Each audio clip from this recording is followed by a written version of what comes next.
Assalamualaikum warahmatullahi wabarakatuh. Jumpa lagi Bunda dengan saya Bidan Yayen. Seperti janji saya sebelumnya bahwa kita akan membahas bagaimana promil atau program hamil agar memiliki anak perempuan. Ayo kita simak.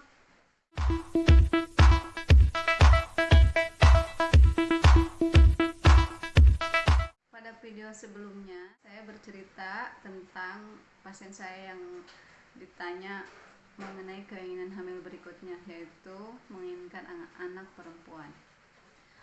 Kapan kita harus merencanakan kalau kita ingin program hamil dengan jenis kelamin tertentu? Apakah ketika telat haid atau sebelum hamil? Seperti kita ketahui bahwa yang menentukan jenis kelamin laki-laki atau perempuan adalah dari sel sperma, yaitu dari laki-laki. Ini berarti ditentukan ketika sebelum terjadi pembuahan. Jadi kalau Bunda sudah positif, sudah hamil, sudah tidak bisa lagi dirubah jenis kelamin pada anak kita, karena sudah ditentukan kromosom apa yang membuahi sel telur itu dan terjadi kehamilan. Jika Bunda ingin program hamil dengan menginginkan jenis kelamin tertentu, sebaiknya dilakukan sekitar 3 bulan sebelum terjadinya kehamilan. Jadi sebelum kehamilan itu Bunda sudah harus mempersiapkan diri.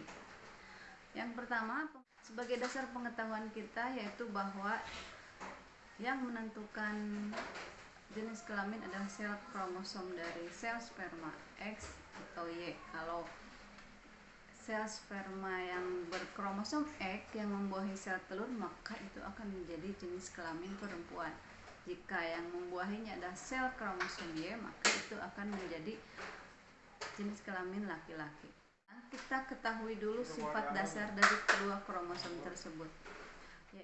Kalau kromosom X memiliki sifat tubuhnya lebih besar, gerakannya lebih lambat, tapi dia lebih tahan lama.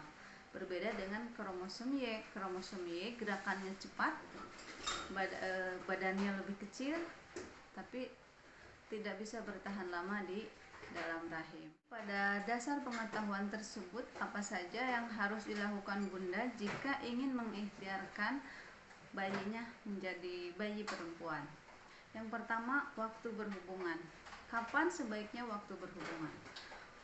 Karena sifat kromosom X, yaitu kromosom dari sel sperma yang akan menjadi bayi perempuan adalah kromosom X, yang sifatnya gerakannya lambat dan lambat mencapai ke tuba atau ke tempatnya sel telur, maka sebaiknya berhubungan dilakukan 2 hari sebelum masa ovulasi atau 2 hari setelah masa ovulasi. Karena apa? Seperti yang sudah pernah saya jelaskan, karena ketika kalau berhubungan saat masa ovulasi, maka yang pertama mencapai sel telur kemungkinan adalah sel yang berkromosom Y. Jadi yang akan membuahi sel telur adalah kromosom Y. Jadi akan jadi anak laki-laki. Kalau Bunda menginginkan anak perempuan, sebaiknya berhubungannya sebelum terjadinya ovulasi. Ilustrasinya seperti ini. Berhubungan sebelum terjadi ovulasi, sel telur itu belum ada.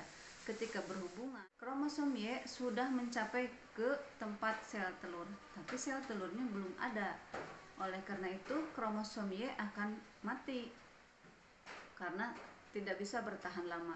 Sedangkan kromosom X pada 2 hari tersebut berjalan lambat, dan ketika masa ovulasi, kromosom X baru mencapai ke tempat sel telur atau ke tuba falopi.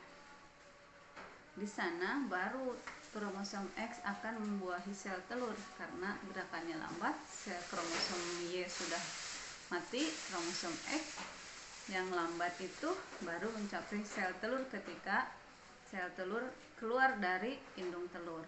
Jadi Bunda sebaiknya berhubungan 2 hari sebelum masa ovulasi atau 2 hari setelah masa ovulasi. Cara mengetahui kapan ovulasinya sudah pernah dibahas di video saya sebelumnya. Kemudian kedua kromosom ini memiliki sifat yang berbeda. Kalau kromosom Y atau kromosom yang akan menjadi bakal janin laki-laki tidak tahan terhadap suasana yang asam. Oleh karena itu, dimanipulasilah daerah kewanitaannya agar sifatnya asam, agar kondisinya lebih asam. Jadi kromosom X akan lebih bertahan dan kromosom Y-nya tidak akan bertahan lama.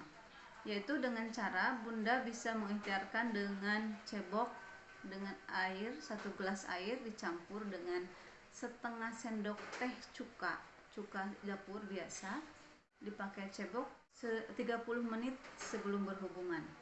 Itu akan mengupayakan daerah kewanitaan kita bersifat asam, dan itu kromosom Y yang akan menjadi laki-laki tidak akan bertahan lama. Jadi yang akan bertahan lama adalah kromosom X, dan diharapkan kromosom X yang akan menjadi jenis kelamin perempuan lebih bisa bertahan untuk mencapai sel telur. Kemudian untuk makanan apa saja yang sebaiknya dikonsumsi oleh pasangan suami istri? Masih menimbang terhadap suasana asam basa pada daerah kewanitaan. Sayuran, untuk suaminya perbanyak makan sayuran, sedangkan untuk wanitanya perbanyak konsumsi yang banyak mengandung protein seperti daging, ikan yang proteinnya tinggi.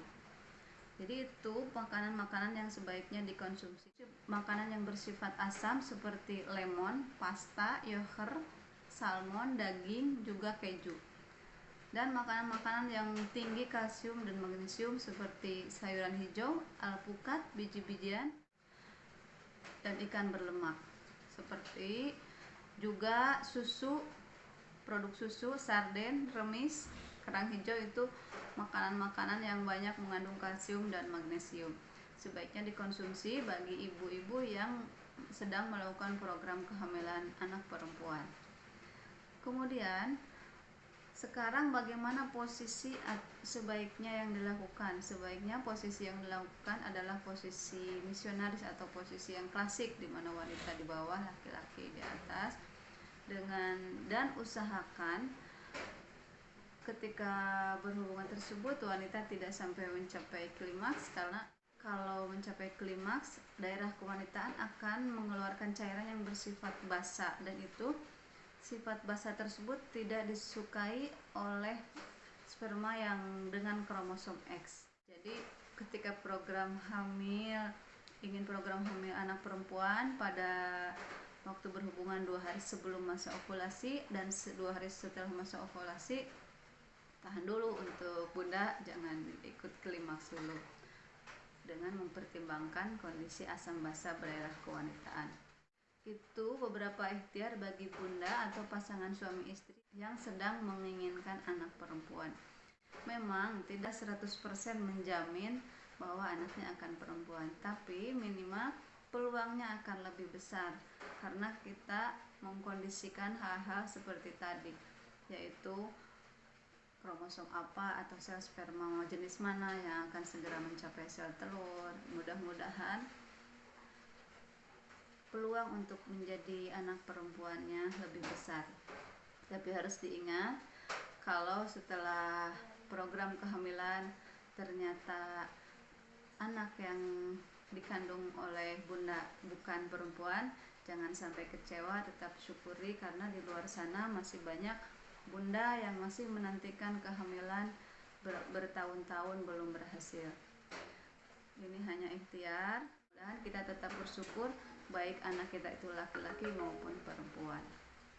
Terima kasih atas perhatiannya. Jika ada yang perlu didiskusikan, bunda bisa berkomentar di kolom komentar. Untuk like, share, dan subscribe agar channel ini makin berkembang. Terima kasih. Assalamualaikum warahmatullahi wabarakatuh.